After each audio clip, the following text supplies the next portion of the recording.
exactamente.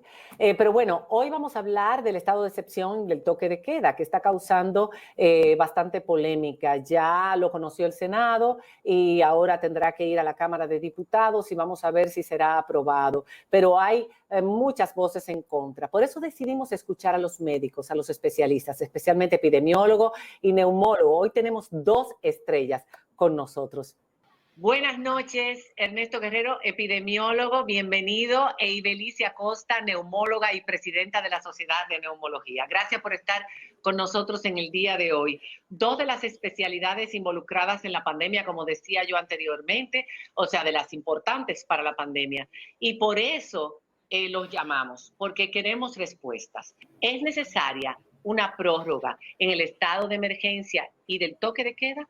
Bueno, desde el punto de vista sanitario, es deseable, sería deseable tener una estrategia de desescalada, que es lo que hemos comenzado por fases, amparado bajo un marco legal.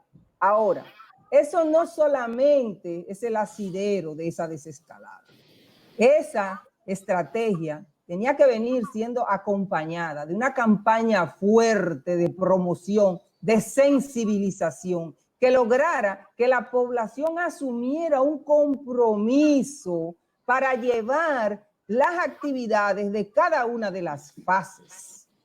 Nosotros, incluso era necesario el acompañamiento de una instancia definida oficialmente para orientar a la población, para vigilar, para sancionar incluso si fuera necesario.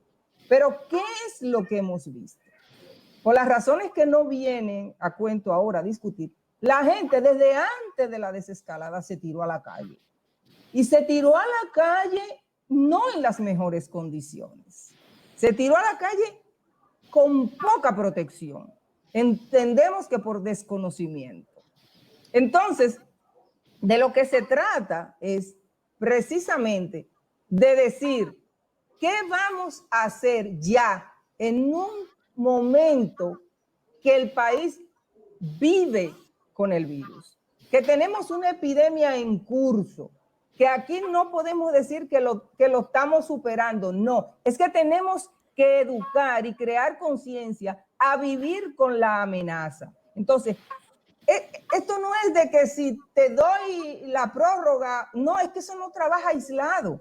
Entonces, si aquí se hace necesario un trabajo conjunto, entonces viendo de que no ha habido realmente un respeto a cuarentena ni a toque de queda absolutamente por parte de la población, porque lo sabemos, es lo que hemos visto en las redes, en los videos, en el transporte público, en los barrios, aquí se bebe y hay colmadones a medianoche. Entonces, yo me cuestiono, ¿es necesario ese amparo legal para poder tener el control deseado cuando aquí todo el mundo está desarrollando su agenda según le convenga? No lo sé, es decir, yo no estoy clara de esa necesidad.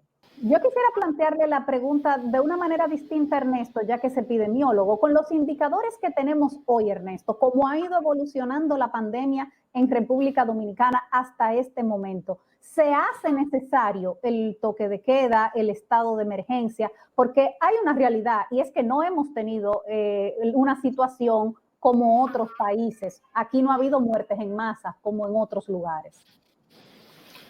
Ciertamente el comportamiento de la epidemia se puede decir que es diferente en muchos países. La epidemia parece marcar su propio ritmo. Sin embargo, en el momento que se tomaron las medidas de cierre, las medidas de cuarentena, debieron existir algunos indicadores del por qué se cerraba, algunos indicadores epidemiológicos. Me imagino que hasta que no se superen esos indicadores epidemiológicos, la cosa todavía está pendiente. Yo creo que la epidemia, como bien se ha dicho, no ha terminado. Pero veamos cuáles indicadores pudieran decirnos si continuamos o no con estas medidas llamadas de emergencia, que básicamente responden a un toque de queda. En el término número de casos, ustedes van a ver que los casos van a aumentar durante este periodo. Van a aumentar porque aumenta el número de pruebas. Si aumenta el número de pruebas, va a seguir aumentando el número de casos. El número de casos no es el mejor indicador nuestro para decidir abrimos o cerramos. ¿Por qué? Porque la realidad es que muy probablemente el número de casos es de 10 a 15 veces más de lo que se está informando ahora. El tema es que no se han captado esos casos que están ahí. En el momento que se decidan tratar de buscarlo y encontrarlos, los van a encontrar. Y eso, con el número de pruebas, modifica la letalidad, modifica el índice de positividad, muchos otros indicadores que se han estado utilizando como medidas de eficiencia. Yo creo que en este caso el indicador más a seguir debe ser los fallecimientos. No están todos los que son y son todos los que están. Obviamente también hay muchas muertes que no han sido registradas porque es muy difícil preguntarle al muerto si estuvo en contacto con otra persona que se conocía positivo o no. Y ustedes saben que con los problemas de la PCR para encontrar quién le hiciera esa prueba, la gente hubieron miles de dificultades. Bueno, hay un subregistro también en el número de casos. Sin embargo, el número de fallecimientos no ha sido tan grave como ha sucedido en muchos otros países que vemos los muertos en la calle o vemos los desfiles de muertos. Por tanto, yo creo que lo que hay que seguir en este caso es la mortalidad. La mortalidad ha estado descendiendo desde mediados de abril, cuando alcanzó su pico. La epidemia tuvo su pico, no sé si ustedes se habrán dado cuenta ya. La epidemia de casos muy probablemente ocurrió a finales de marzo, y el mayor número de casos lo tuvimos a mediados de abril.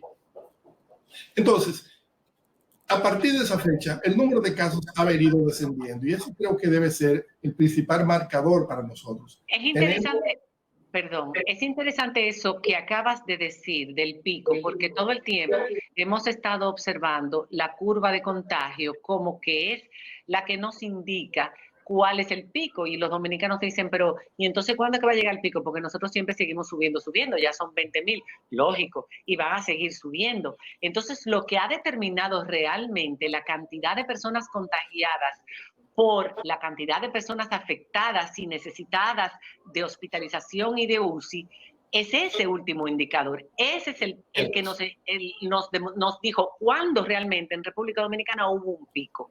Y fue en abril. En ese momento. A principios de abril, finales de marzo, ciertamente, porque la epidemia sigue un curso normal y tiene una letalidad que es más o menos estable, entre 1, entre 2 y 3.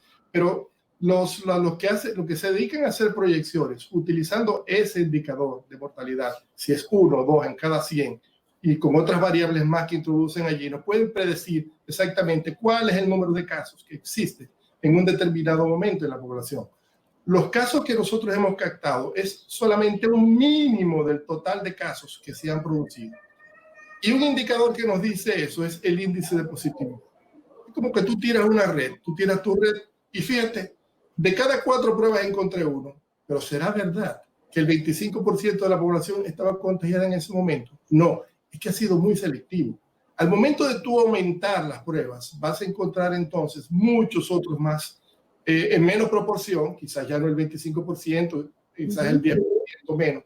Y eso te altera, como dije ya, todos los demás indicadores.